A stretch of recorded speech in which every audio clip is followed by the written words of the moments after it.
es mucho por consumo de alcohol, consumo crónico, y actualmente el síndrome metabólico se le ha reconocido una participación muy importante, ya que la hepatopatía, la cirrosis hepática y la esteatohepatitis no alcohólica y el hígado graso son una de las manifestaciones del síndrome metabólico. No se sabe bien si es una manifestación o si realmente son lo que generan el síndrome metabólico, pero más gente se inclina hacia lo primero. El hígado es el órgano que en definitiva tiene más funciones en el organismo. Tiene cerca de 5.000 funciones, muchas de ellas son sintéticas, otras de degradación, de desintoxicación, de regulación, almacenamiento incluso de sangre, de algunos micronutrimentos y muchísimas más. Ya ustedes, recordando la bioquímica, se podrían acordar de muchas de las funciones que tienen en la regulación de los hidratos de carbono, como es el almacenamiento de glucógeno, bueno, la conversión de glucosa a glucógeno y su degradación, y también la formación de glucosa de nuevo y la interconversión de estos hidratos de carbono simples. En cuanto al metabolismo de lípidos, no solamente es su degradación y su almacenamiento, sino también la formación de lipoproteínas que ayudan a exportar los lípidos del hígado. En cuanto a las proteínas, que es lo fundamental, bueno, en toda la enfermedad hepática todas estas funciones se deterioran, pero en el caso de las proteínas, bueno, hemos oído hablar de la encefalopatía hepática y que esto se debe a una disminución en la actividad del ciclo de la urea, que es el que transforma el residuo de nitrógeno, de amonio, de los aminoácidos, lo transforma a urea y ya es eliminado por el riñón. Entonces esta función se ve muy deteriorada en los cirróticos. Por supuesto, la formación de muchas proteínas de alto valor en todas las funciones del organismo, en la coagulación, etcétera, de vitaminas y nutrimentos inorgánicos, su almacenamiento, su activación, su transformación. También en el metabolismo de bilis, metabolismo de alcohol y drogas, principalmente el alcohol se metaboliza en hígado, una parte en el estómago cuando son pequeñas cantidades, y también el metabolismo y activación de muchos medicamentos, de hormonas, del volumen sanguíneo, etcétera. Como ven, el hígado tiene tantísimas funciones que sería muy difícil incluso en un día describirlas. Esto es como se ve un hígado sano y un hígado enfermo. Aquí ven que es un hígado nodular mucho más pequeño, que pierde toda su función, y la histología, por supuesto, dependerá del tipo de daño hepático. Cuando el hígado se altera, no quiero yo, sobre todo en obvio de tiempo, describir absolutamente todas las funciones deterioradas en la enfermedad hepática, pero bueno, están todas estas anormales, como les comentaba, todas estas funciones que tiene el hígado, todas ellas están anormales y tienen también unas consecuencias nutricionales. Mucho de lo que se ve en los cirróticos es la retención de sodio y una de las partes es por el metabolismo hormonal. También en cuanto a algunos nutrimentos, y también el hígado va a estar alterado y se va a manifestar desde el punto de vista del estado de nutrición y también desde el punto de vista metabólico. Recordar que el paciente cirrótico muchas veces tiene una intolerancia a los carbohidratos y llega a tener diabetes como tal. En cuanto a la síntesis de albúmina, principalmente, esta está disminuida y por ello los pacientes tienen una alteración en el manejo de los líquidos. Hay un cambio en el tercer espacio y entonces tiende a fugarse el líquido hacia el líquido extracelular y por eso está la citis y también todo el edema periférico.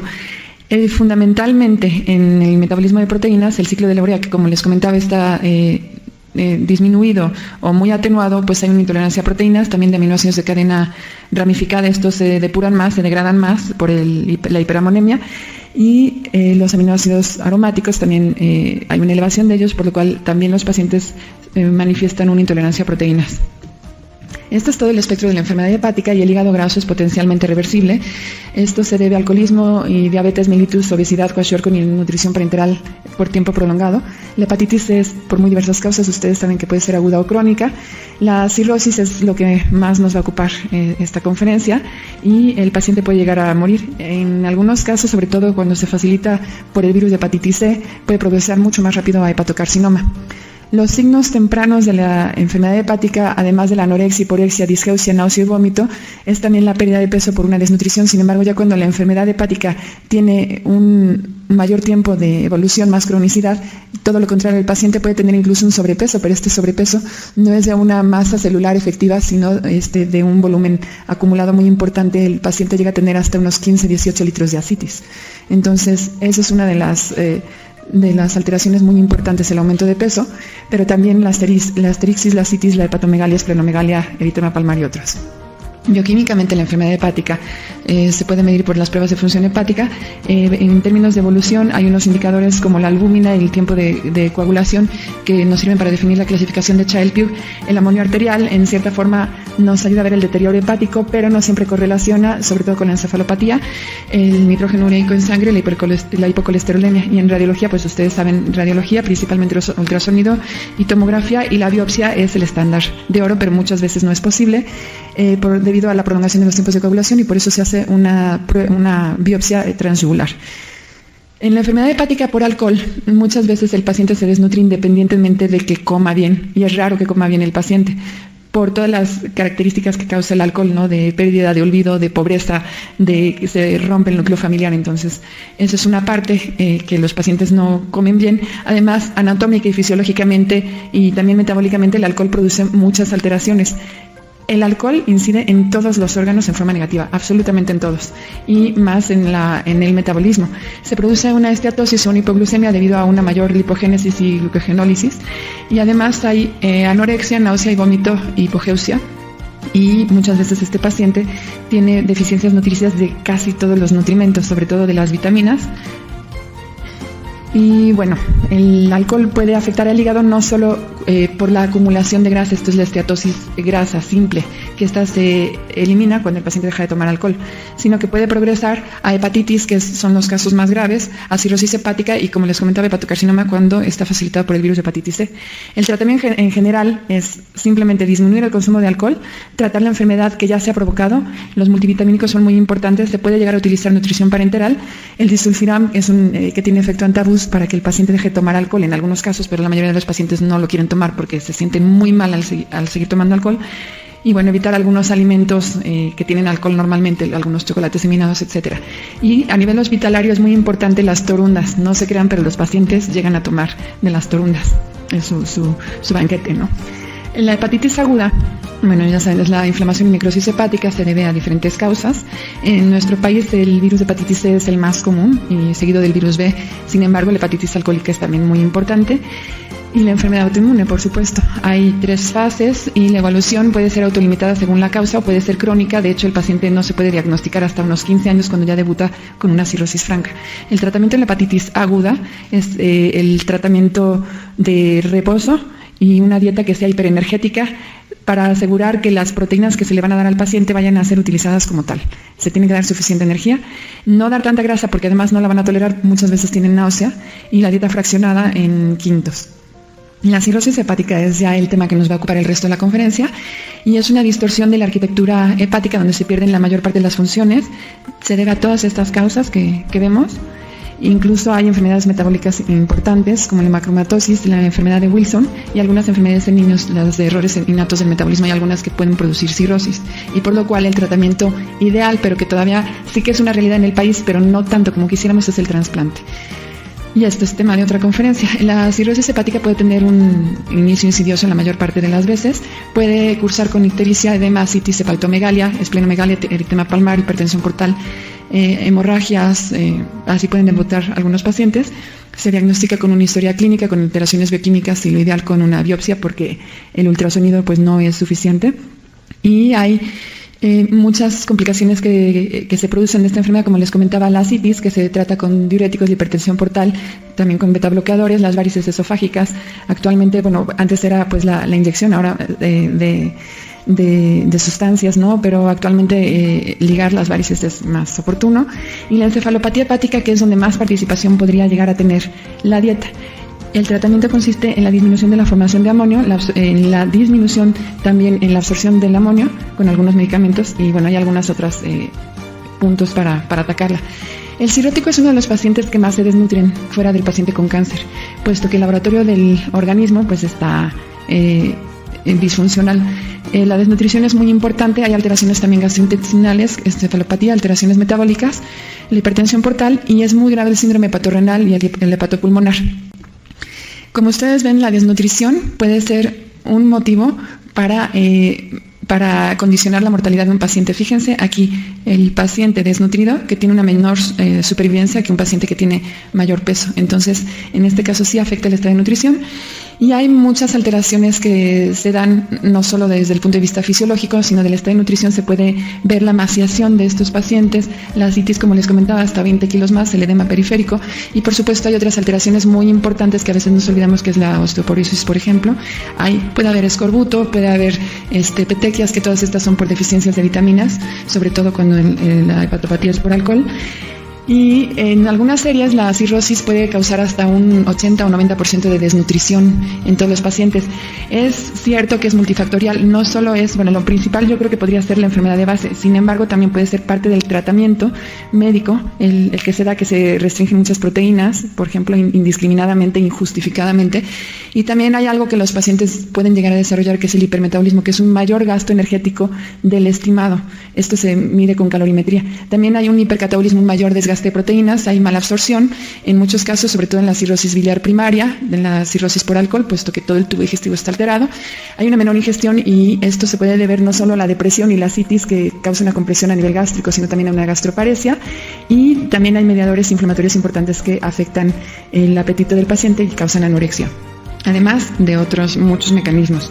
Es muy difícil evaluar el estado de nutrición de los pacientes, dado que, por ejemplo, si pensamos en el peso como un indicador del estado de nutrición, el peso puede estar 18 kilos alterado por arriba, ¿no?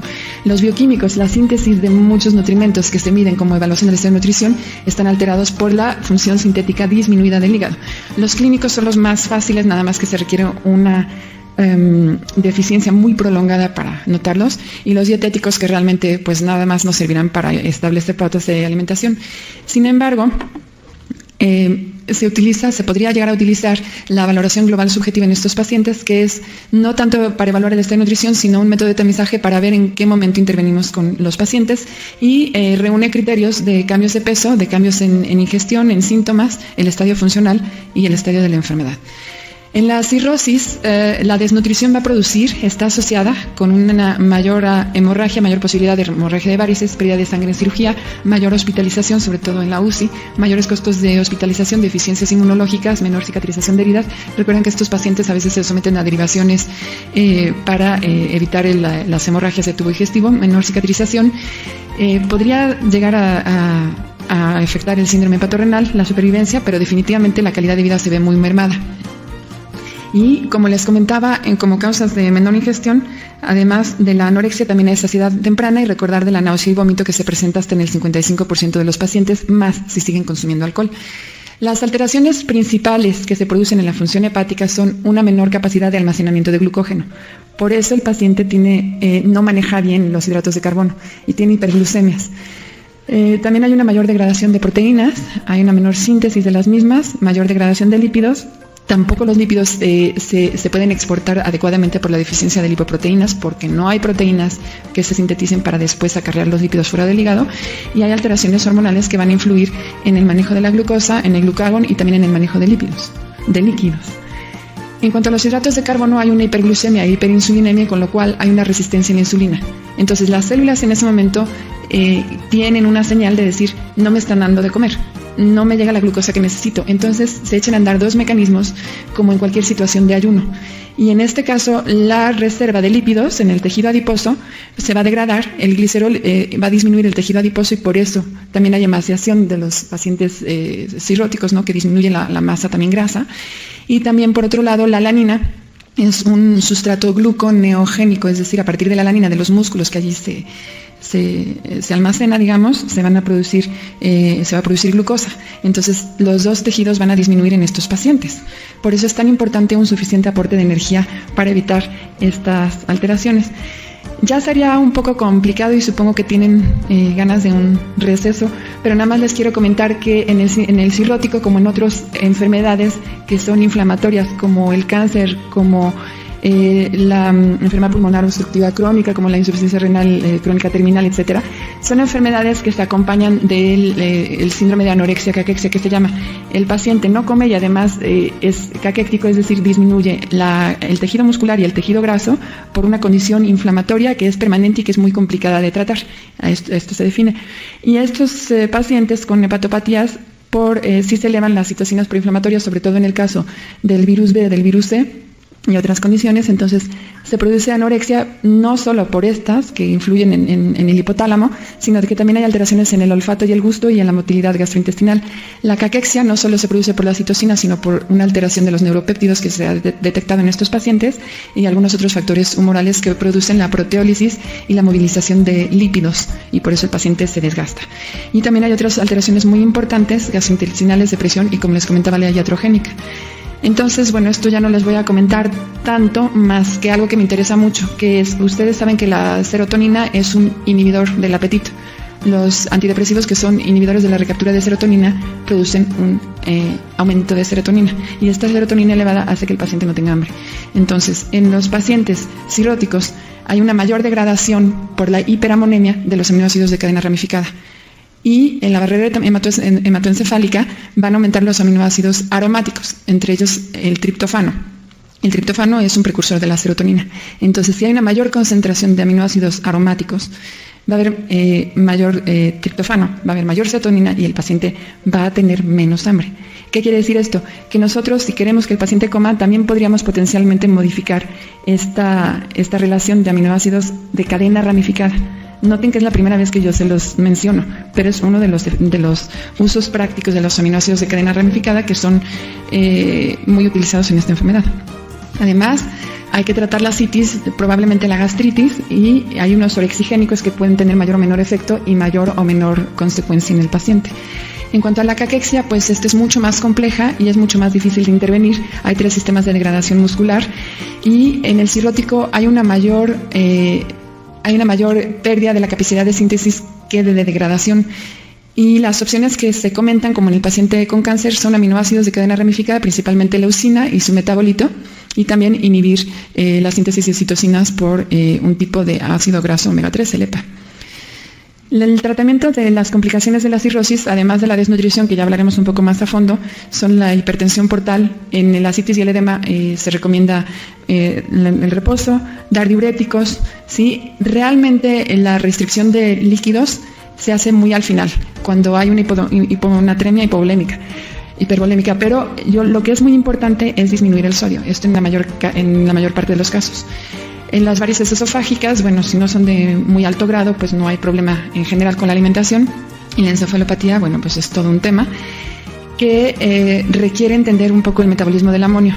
Considerar que las proteínas que una persona ingiere en la dieta es probable que sí produzcan algo de amonio, pero antes se creía que todas las proteínas que comía la persona a través de la dieta, todas ellas iban a producir amonio.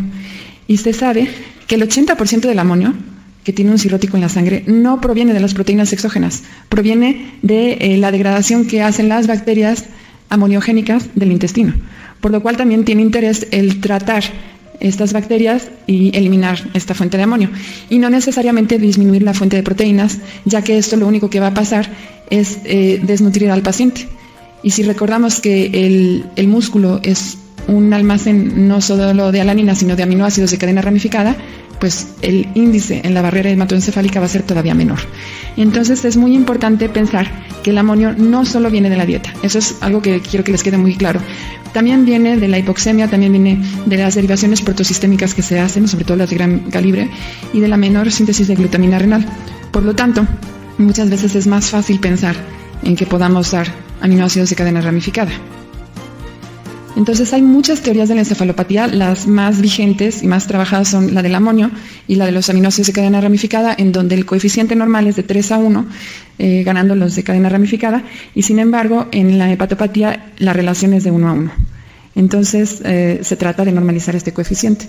De los falsos neurotransmisores, de la serotonina, del molibdeno, de manganeso en el cerebro, en los núcleos basales, hay muchas otras alteraciones.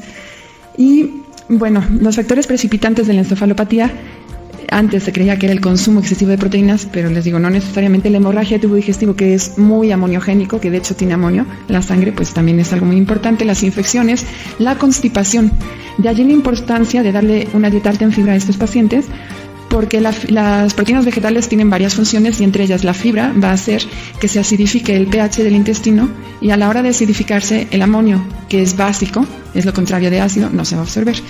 Entonces también pensar que los ansiolíticos pueden producir encefalopatía. Una vez que se ha definido cuál es la causa de la encefalopatía y pueden operar varias, es más fácil tratarlo. Como les comentaba, no necesariamente la restricción de proteínas, se pueden dar antibióticos, disacáridos no absorbibles como la lactulosa, que ustedes seguramente conocen, el lactitol que no está disponible en el país o muy poco, y la lactosa es un recurso pues muy hábilmente aprovechado, ya que hay mucha intolerancia a la lactosa en el país. Si la lactosa no la digerimos, entonces las bacterias producen ácido en el intestino y entonces no se absorbe el amonio. Entonces podría ser un tratamiento para la encefalopatía, por lo cual las proteínas lácteas, además de tener aminoácidos de cadena ramificada, tienen lactosa que nos ayuda a controlar un poco la encefalopatía. Y hay algunos suplementos que se venden que tienen muy buen efecto, como las fórmulas que tienen aminoácidos de cadena ramificada, el L-ornitina de aspartato, que es un sustrato del ciclo de la urea, el LOLA, que la marca es Epamers para que lo conozcan, y aminoácidos de cadena ramificada, si queremos ser prácticos, no haciendo ningún comercial, es el Enterex Hepatic, para que lo tengan un poco más a la mano. Y los cetoanálogos, que son pues poco utilizados dado su alto precio, ¿no? Los probióticos, que tienen algún efecto experimental, y el uso de acarbosa con el mismo efecto de acidificación del colon. Entonces, las proteínas de hecho tendrían que ser preferentemente de origen vegetal y las lácteas, y tratar de eliminar las fuentes de amonio preformado. Casi no se habla de esto, ya les daré una lista de estos alimentos. Y las proteínas de origen animal tienen mayor, aquí es vegetal, tienen mayor contenido de aminoácidos de cadena ramificada y sirven para la síntesis de ornitina y arginina, y además aumentan la microbiota, sí, por la fermentación. Tienen muchas ventajas. Sin embargo, las proteínas de origen vegetal producen inflamación, producen flatulencia, se le quita el hambre al paciente. Entonces no es recomendable una dieta 100% vegetal, sino yo podría decir como un 50-50 o un suplemento de fibra. Y hay efectos, que hay estudios que demuestran su aplicación. En México, el amaranto, que no es un cereal, es un grano parecido a los cereales, no es botánicamente un cereal, tiene una alta concentración de aminoácidos de cadena ramificada. Y la leche también. Estos son algunos alimentos que tienen amonio preformado, y piensen ustedes también en la hemorragia de tubo digestivo, ¿no? Casi todos son de origen animal, y es posible la administración de zinc, porque el zinc participa en una de las tres reacciones del ciclo de la urea, y se ha visto que estos pacientes tienen deficiencia de zinc, sobre todo los que su hepatopatía es por el consumo excesivo de alcohol. Es muy importante mantener el tejido muscular, porque además de mejorar la calidad de vida, recuerden que es una fuente de aminoácidos de cadena ramificada, y entonces mejora la síntesis el metabolismo del amonio. Con ello se sintetiza glutamina, y con ello ya no es tan tóxico el amonio. Entonces la energía tiene que ser suficiente en estos pacientes, y las proteínas no bajar de 40 gramos al día. Se podrían dar esteroides, mantener la euglucemia, y el ejercicio, aunque no lo crean. Por supuesto que este ejercicio tiene que ser pues entre moderado y leve, dadas las condiciones del paciente, ¿no? Pero no se requiere, a menos que haya mucha ascitis, una inmovilización del paciente, ¿no? Estos aminoácidos de cadena ramificada se encuentran en pollo, pescado, huevo, y como les comentaba, también en las fórmulas especializadas en el amaranto, y tienen varias funciones. En general van a ayudar a detoxificar el amonio, a corregir este coeficiente a nivel de la barrera hematoencefálica, y también van a mejorar la anorexia. Esto es probable, el efecto puede ser muy leve, por lo que les comentaba de la serotonina, y la regeneración tisular por la leucina. Entonces, además de estos suplementos, el medicamento, y en cuanto a la hiperglucemia y la hiperinsulinemia, pues hay que tratar de que el paciente tenga una dieta dividida en quintos, como si fuera un diabético, más o menos ejercicio, por supuesto, un consumo de fibra, evitar el ayuno excesivo. ¿Qué pasa con los cirróticos? Normalmente nosotros un ayuno de 12 horas durante el sueño lo podemos aguantar, y lo que pasa en los pacientes cirróticos es que ese ayuno es mucho más fuerte que para nosotros. Se produce rápidamente un cambio en el metabolismo, por el cual empiezan a degradar muchos lípidos, el coeficiente respiratorio disminuye mucho, empiezan a gastar muchas grasas de su tejido adiposo, y el paciente entonces empieza a perder sus reservas. Por esto es necesario dar una colación en la noche a estos pacientes, antes de que se vayan a acostar, y sobre todo se ha visto que los aminoácidos de cadena ramificada, es algo raro, curioso, pero se ha estudiado, dados durante el día son utilizados como energía, dados durante la noche tienen un poder sintético de proteínas, ¿sí? Entonces, por eso una colación que tenga aminoácidos de cadena ramificado es recomendable en estos pacientes. En cuanto a la ascitis, La energía debe ser suficiente, las proteínas también. Recordar que la síntesis de albúmina está disminuida y por lo cual hay que ayudar un poco al organismo. El sodio se puede llegar a limitar, hay que controlarlo con respecto al sodio urinario y el sodio sérico. El agua se puede limitar en muy pocos casos, en general puede ser 1 litro, 1,5 litros el consumo de líquidos. Las varices esofágicas, si no son de muy alto grado, no tiene mayor influencia. Es recomendable, aunque sí se han estudiado una a una todas las vitaminas y sobre todo en el caso del cirrótico por alcohol o en el caso de una enfermedad colestásica, que serían las vitaminas de liposolubles por la colestasis, las que se darían en mayor cantidad. En general, casi todos los pacientes con cirrosis deben ser manejados con un multivitamínico que contenga zinc. Esta es la práctica que realizamos en nuestro instituto. En la hemocromatosis, bueno, hay que disminuir la cantidad de alimentos que tienen hierro de por sí, pero por supuesto, esto es una ayuda. El tratamiento médico es el que debe prevalecer. Lo mismo en la enfermedad de Wilson por acumulación de cobre, disminuir unas fuentes dietéticas, pero por supuesto también la penicilamina es el tratamiento, ¿no? Entonces, para dar la dieta al paciente, casi todos estarán desnutridos, pero sí considerarlo, de preferencia se podría hacer una calorimetría, ver si tiene hipercatabolismo muy probablemente. Si tiene o no encefalopatía, se calcula que hasta el 90% de los pacientes tienen encefalopatía desde muy aparente hasta subclínica. Entonces, en general, sí se requiere una dieta con las modificaciones que les comenté. Ascitis y edema, cómo están los electrolitos, la malabsorción, etiología y que si tiene hambre o no. A partir de allí podemos definir que la dieta debe ser alta en energía, los hidratos de carbono manejados como un diabético, que sean complejos, que la dieta sea fraccionada. Los lípidos depende de la malabsorción, de 25 a 40%. Las proteínas a tolerancia, no bajar de 0,8 gramos en general. Y si acaso se necesita, porque hay una encefalopatía grado 4, entonces será el complemento con aminoácidos de cadena ramificada o con LOLA. El sodio se controla, el agua, la suplementación, uso de probióticos, el reposo, como les comentaba, y algo de actividad física. Y por último, estas son unas bases teóricas del uso de algunos probióticos en la enfermedad hepática.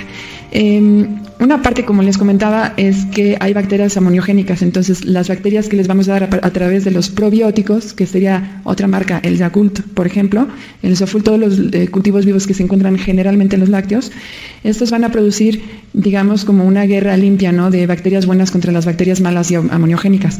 Por supuesto que también va a cambiar el pH del colon y va a inhibir la absorción del amonio, va a haber una inhibición a la adherencia bacteriana, va a haber un aumento de la actividad fagocítica, etcétera. Entonces hay muchas causas por las cuales los probióticos podrían funcionar en estos pacientes. Bueno, pues la di un poco rápido para que se vayan al descanso, sin embargo, no sé si tengan alguna duda.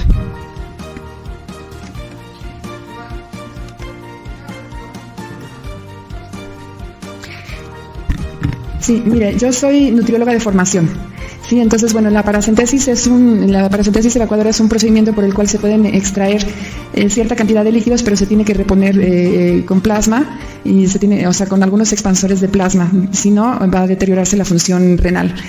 El doctor Aldo Torre es un experto en este campo en nuestro instituto. Si le interesa, le puedo dar su correo electrónico para ponerse de acuerdo con él. Pero pues fuera de la paracentesis, una vez que se hace, ya el paciente se vuelve a manejar desde el punto de vista de nutrición con los líquidos normales y con una restricción de sodio, porque siempre va a estar alterado el metabolismo del sodio.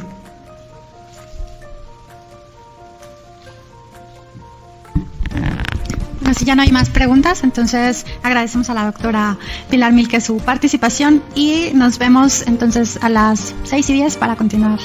6:05, más o menos 6:05, 6:10 para continuar con la siguiente ponencia. Gracias. Perdón lo rápido que me fui, pero realmente si tienen alguna duda o requieren algún artículo, con mucho gusto se lo paso a la doctora Aurora Serralde. Muchas gracias.